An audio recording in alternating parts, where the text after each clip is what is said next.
2 a.m. Monday shock. And if you are a silver investor who hasn't seen this yet, you need to stop everything and watch this right now. At 2 a.m., while markets were closed, while retail investors were asleep, while the financial media was busy running weekend recaps, the rules changed again, quietly, no press conference, no headlines, and almost nobody noticed. Not the margin rules everyone has been tracking since December, not the percentage-based margin system that launched January 13th. Something different, something that quietly went into effect March 12th, 4 days ago.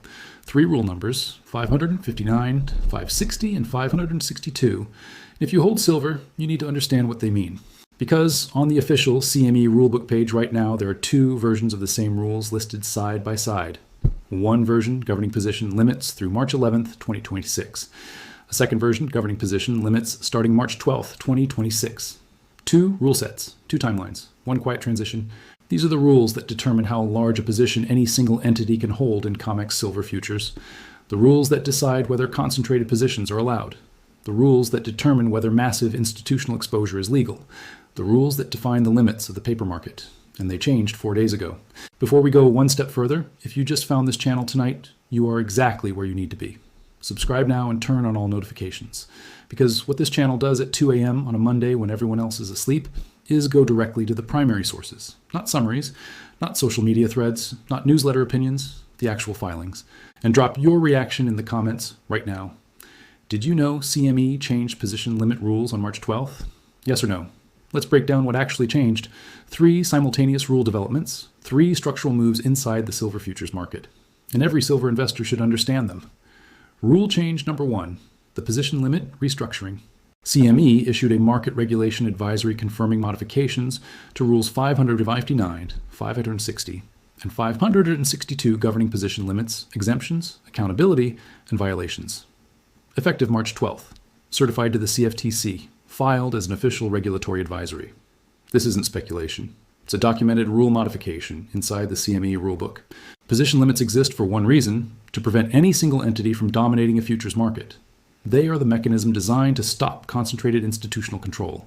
They define the maximum number of contracts any participant can hold. In theory, but buried inside the rule is a mechanism that changes everything. A participant that exceeds position limits can file for a bona fide hedging exemption. And under the rule, that filing can occur within 5 business days after the position is established. 5 days. Meaning a large institution can exceed the limit first and request the exemption afterward. File within the window, claim hedging status, maintain the position. That exemption mechanism has existed for years, but its continued presence inside the newly modified rule structure confirms something important.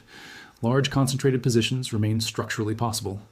Rule change number 2, corporate governance restructuring. 4 days ago, another filing appeared, this one modifying the governance structure of CME securities clearing, the bylaws, the board charter, the risk management committee charter, the audit and nominating committee structures. These documents control how the clearing system makes decisions, when to raise margins, when to adjust collateral rules, when to introduce extraordinary measures during stress events. Changing governance structures during a period of delivery pressure is not routine housekeeping.